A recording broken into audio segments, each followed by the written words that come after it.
Aloha, beautiful souls. Welcome back to the Ocean Moonflower Show. I'm so glad you're here, wherever you are listening from today. Maybe you're driving or walking, or perhaps you're curled up with a cup of tea and a few quiet minutes to yourself. However, you arrived here today, I want you to take one breath with me before we begin.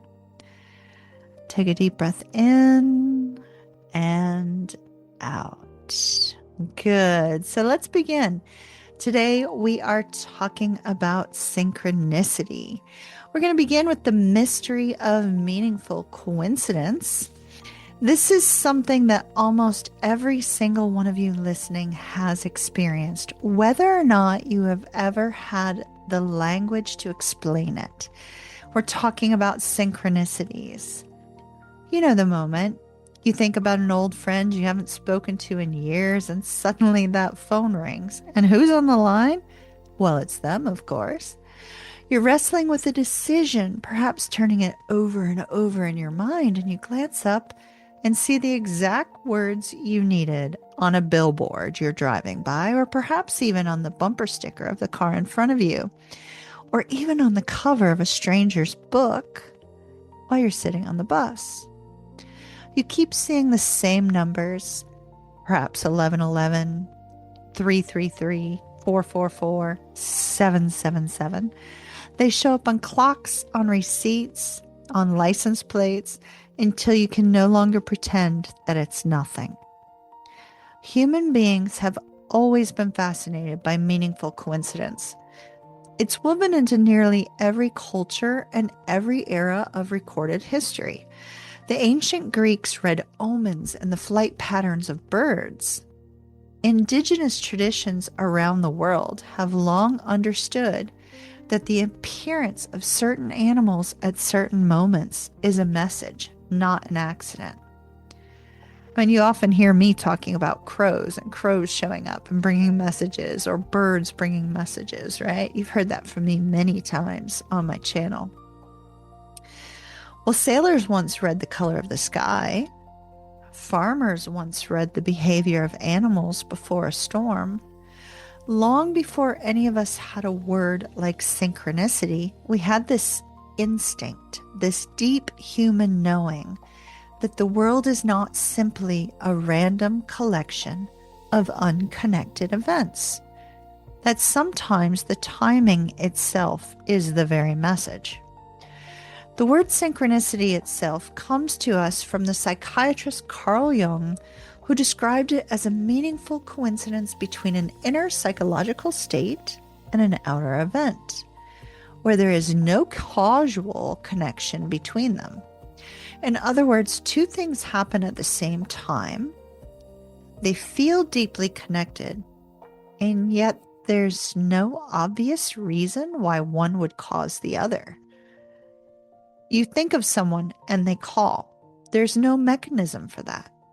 No biological reason your thought should reach across however many miles separate you are and ring their phone. And yet it happens again and again and again to people in every corner of the world and every era of history. Here's what I want to offer to you today. Right at the beginning, before we go any further, this episode is not going to hand you a tidy explanation for why synchronicity happens. I'm going to stand here and tell you I have cracked the code. I'm not going to stand here and tell you that I've cracked the code of the universe, and I can explain the mechanisms behind meaningful coincidence in a way that would satisfy a laboratory scientist. That's not what this is about. This is about wonder. It's about giving yourself permission in a world that often insists everything must be explained, measured, and even proven before it can be trusted. But to simply notice instead, to simply wonder and say, that was strange and that was beautiful, and I don't fully understand it, and I don't need to in order to let it move me. Because here's the truth, my beautiful souls. The most meaningful moments of our lives rarely arrive with full explanations attached. The moment you met the person you would go on to love, or perhaps the moment you knew somehow that it was time to leave a job, a city, a relationship that had quietly stopped serving you, the moment that grief cracked you open and something on the other side of that crack felt against all logic, like comfort. Those moments don't come with footnotes. They come with a feeling. And synchronicity is one of the most universal, most cross-cultural, most deeply human ways that feeling announces itself. So today, we're going to sit with the mystery together, just like we always do. We're going to talk about why synchronicity seems to increase during certain seasons of our lives. We're also going to talk about the many different languages that it speaks in. We're going to talk about intuition and how two people can stand in the exact same moment and only one of them recognizes that something significant just happened. And we're going to talk about what it means to live, not in pursuit of these signs, but in genuine partnership with the mystery itself. Let's get into something I find genuinely fascinating and something so many of you have written to me about. Why does synchronicity seem to increase during certain times of our lives? Think about it. There's seasons where life feels just plain ordinary. The days move along, nothing particularly strange happens. And then there are other seasons, often the hardest ones, often the most transformational ones, where suddenly you cannot stop seeing repeating numbers. Your dreams become so vivid, you wake up remembering every detail. Patterns seem to be emerging everywhere you look. The same word keeps appearing in conversations and songs, in the titles of books you pass in the store. It's as though the volume of the universe has been turned up. And by up, I mean way up. They're getting your attention. So here's the question. Is the universe actually speaking more loudly during these times? Or has something shifted in us that allows us to finally hear what's been there all along? I genuinely believe it might be both. I think that it's more of a beautiful answer than just choosing one. So let's talk about when this tends to happen, because the pattern is remarkably consistent across the people I have worked with and read for over the years. It happens during spiritual awakening, when something inside you is cracking open to a larger sense of who you are and what this life is actually for.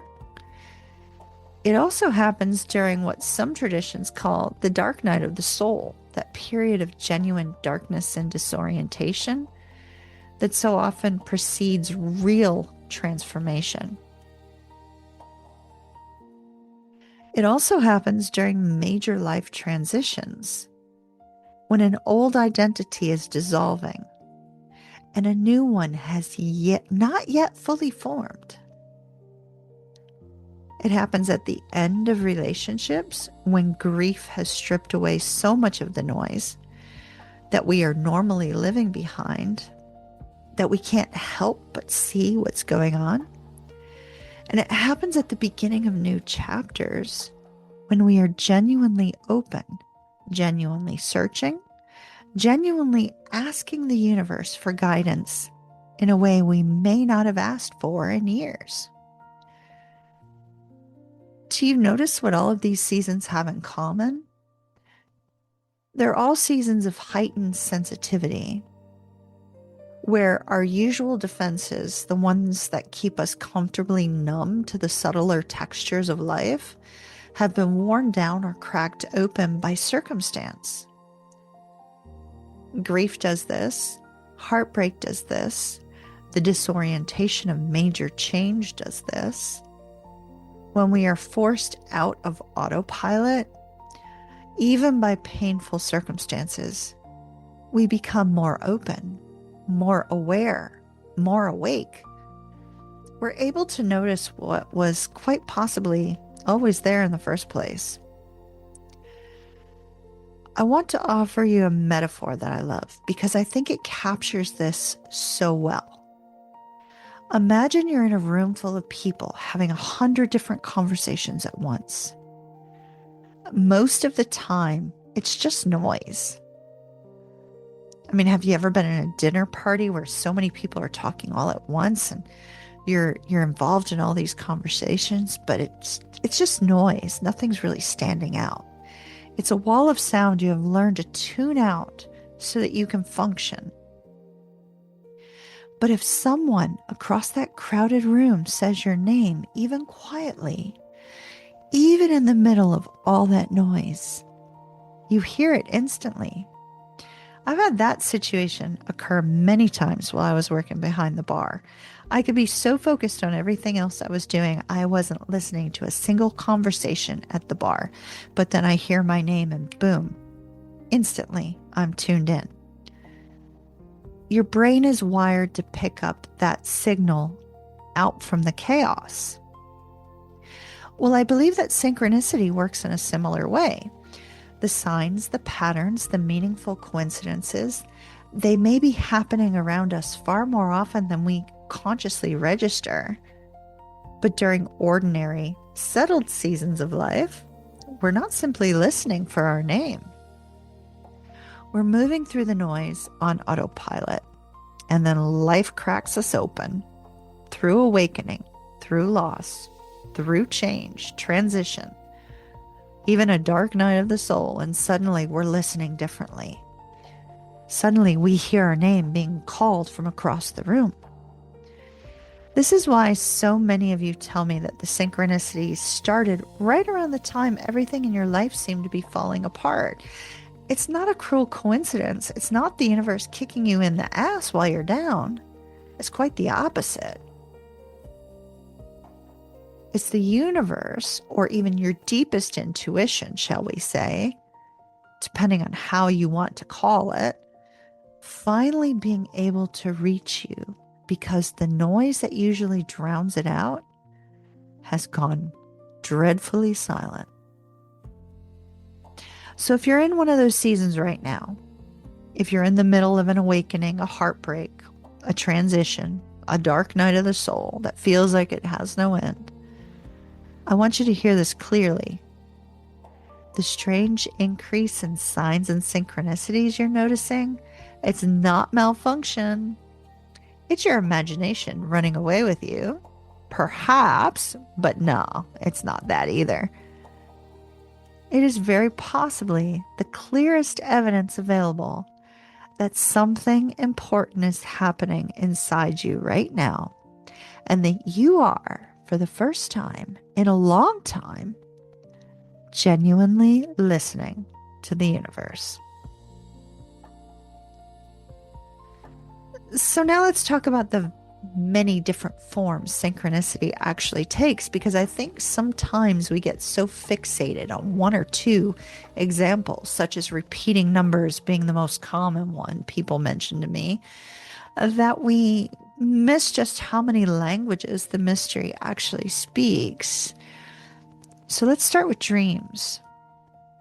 So many of you have told me about dreams that arrived right before a major event. Dreams that seem to know something your waking mind had not yet caught up to. A dream about a person right before they call out of nowhere after years of silence. I know many of you twin flames have experienced that. A dream that feels less like a story and more like a direct transmission. So vivid, way more vivid than your ordinary dreams simply seem to be, that you wake up and you feel like you have this tremendous new knowledge. Have you had these dreams, beautiful souls? I know I have at times. And I don't think they're random. I think the veil between our waking and dreaming minds is thinner than we thought we're taught to believe, right? Or that we think. And synchronicity loves to slip through whenever that veil is thin.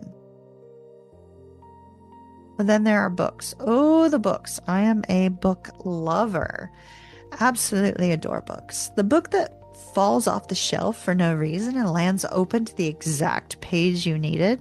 How do you explain that one? Or the book that a stranger recommends in a conversation that has nothing to do with books at all.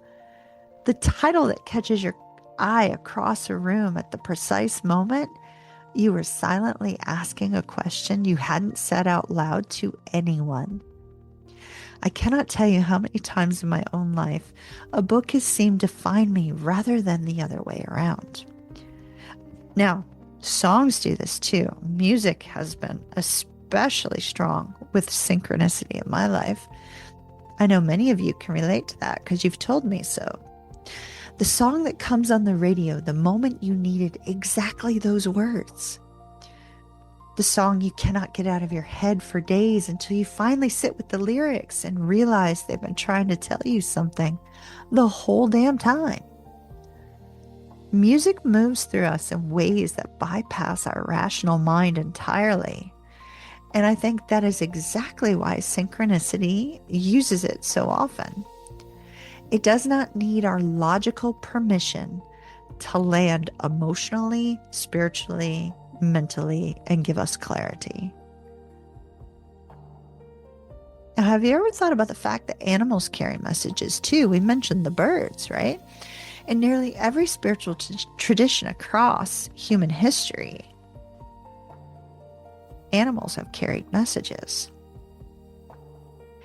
The owl that appears at an unusual hour, or the butterfly that will not leave you alone during a walk you needed to take alone with your grief. The bird that lands close enough to look you directly in the eye.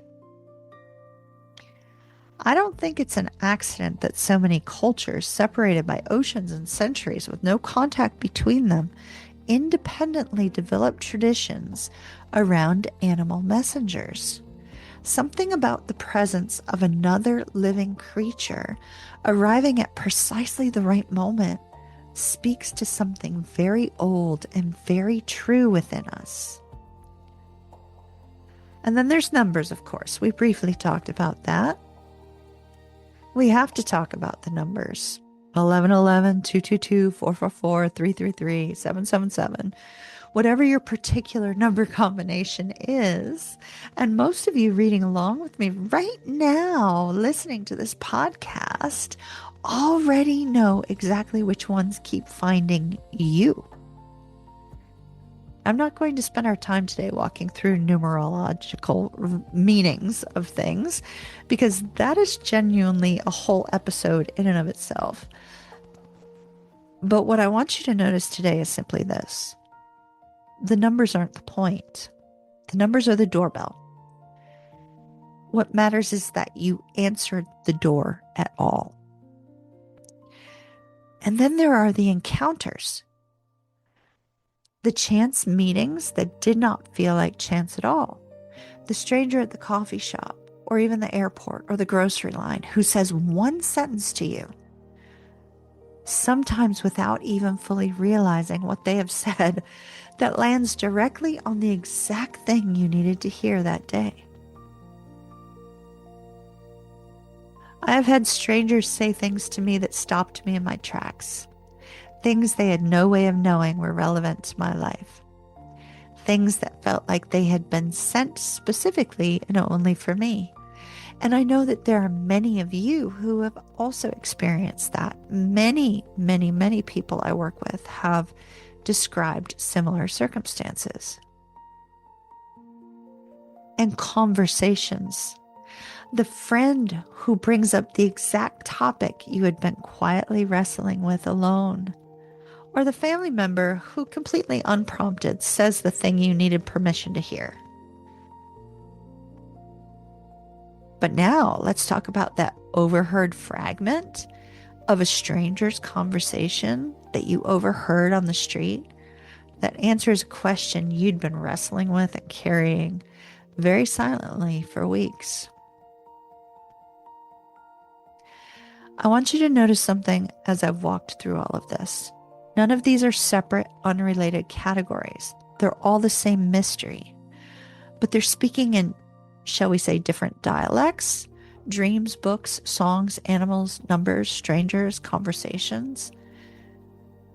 They are all doors that the same deeper intelligence, whatever you choose to call it, your higher self, your guides, the universe, God, source, the great mystery, whatever you want to call it, they're doors that deeper intelligence can knock on. And I'd be willing to bet that as I have been speaking, you have already started remembering your own examples. A specific song, a specific stranger, or even a dream that still gives you chills when you think about it today. That remembering is exactly what I want for you in this moment. Because the truth is, you do not need me to convince you that synchronicity is real. Your own life has already been trying to convince you of that for years. Many times you'll believe it, and other times you'll dismiss it.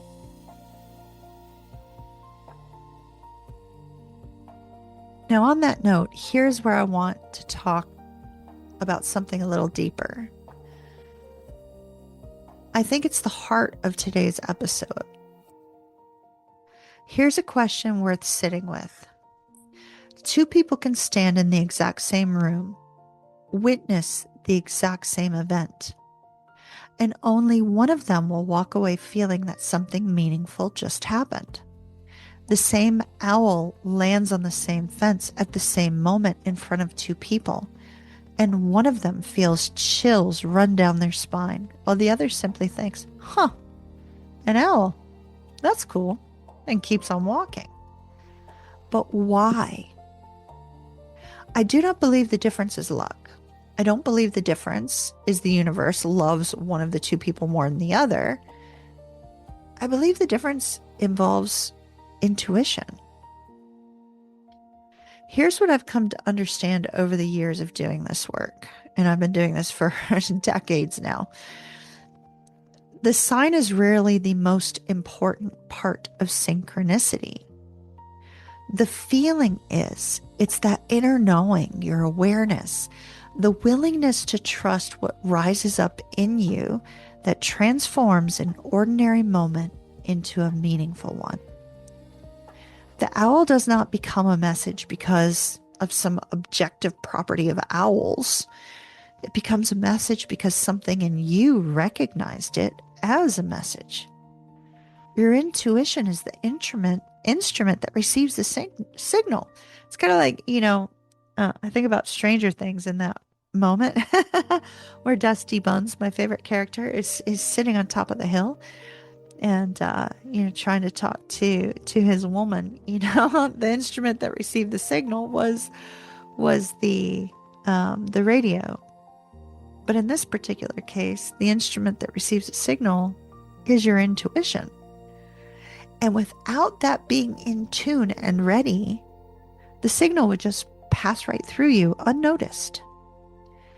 Just like the way the radio waves pass through a room with no receiver turned on to catch them. This is why developing your intuition is not some separate, optional spiritual hobby. It's the very thing that determines how much of the guidance available to you in this life you will actually be able to receive.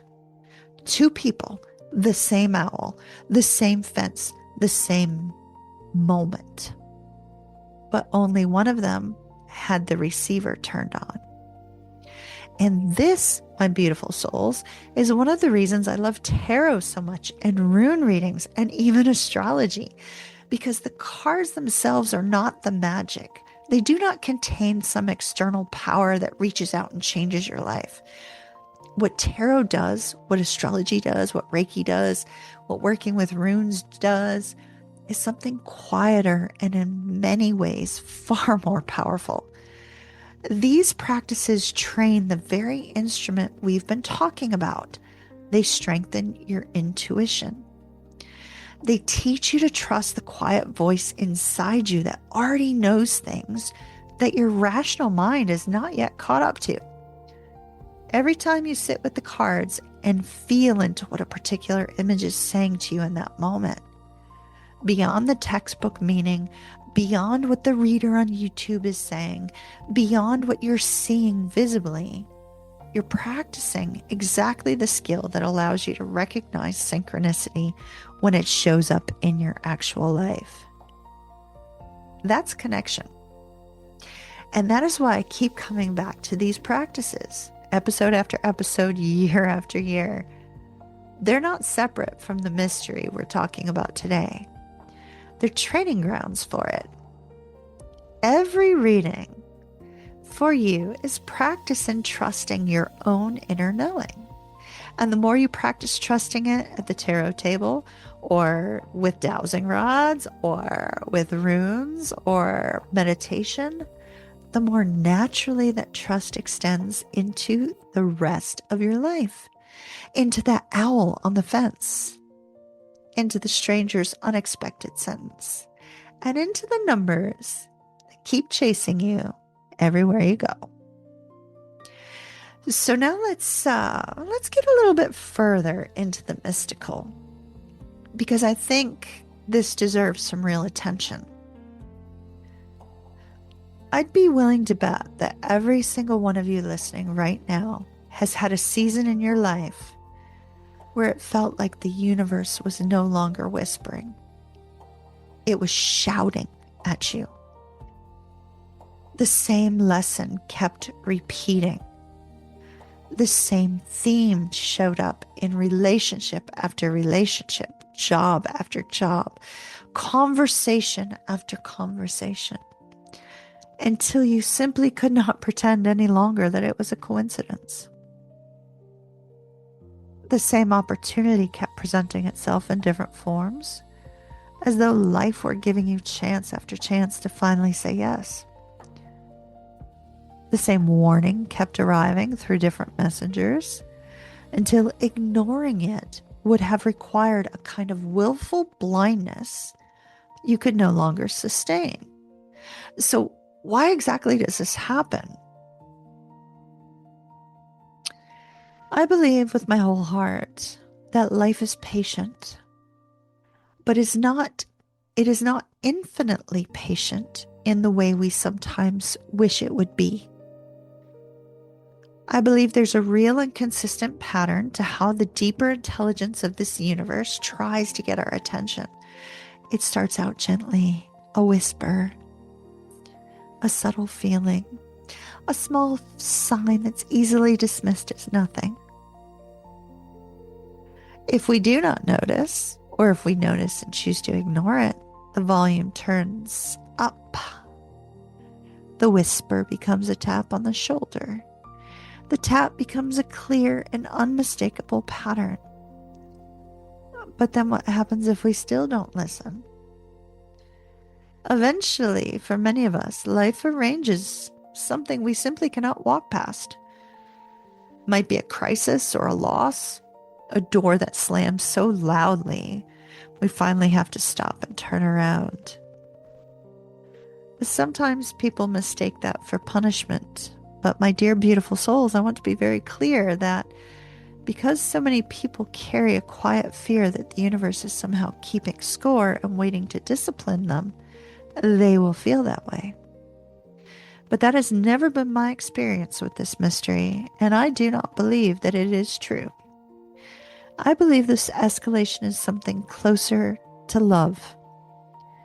It is the insistence of showing something that genuinely wants you to have the life, the lesson, the relationship, the freedom that is trying to reach you. It keeps knocking because it's not willing to give up on you, even when you've been tempted to give up on yourself. So what is life trying to teach us in these loud seasons?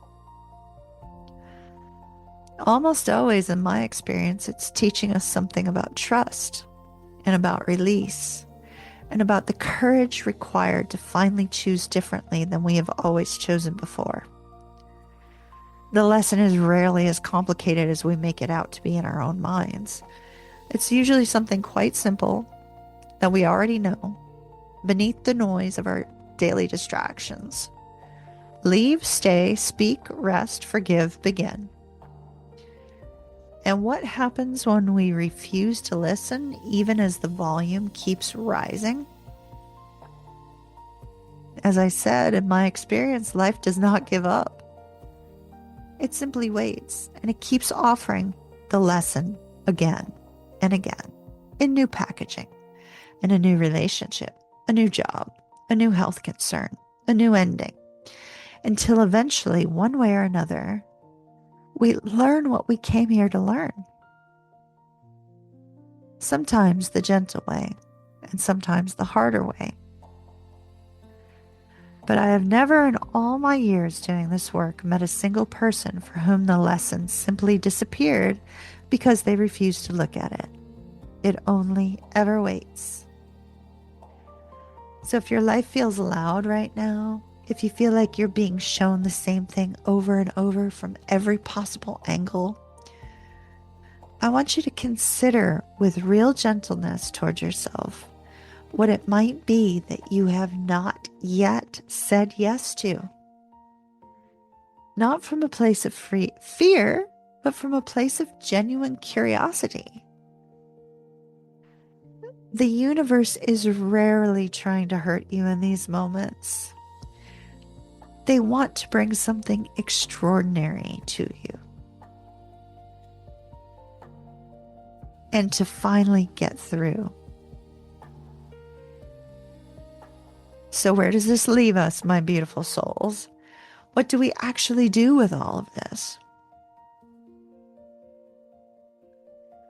Here's what I want to leave you with today, and I want you to really receive this because I think it matters more than any single sign or number or symbol that we have talked about so far. The goal is not to spend your life hunting for signs. I have met people who have turned synchronicity into a kind of anxious scavenger hunt, scanning every license plate, every clock, every stranger's t-shirt for proof that the universe is paying attention to them. That's not partnership with the universe. I mean, come on, that's grasping. It's grasping at straws. It's grasping at every little thing you can find. And it's exhausting to the very sensitivity that's trying to prove that it exists. The goal is awareness. The goal is presence. Simply living with your eyes a little more open, your heart a little bit more open. The willingness to notice a little more without forcing it, without demanding that the universe perform for you on command. That's not how the universe works. The goal, more than anything else, is developing an honest, ongoing relationship with your very own intuition.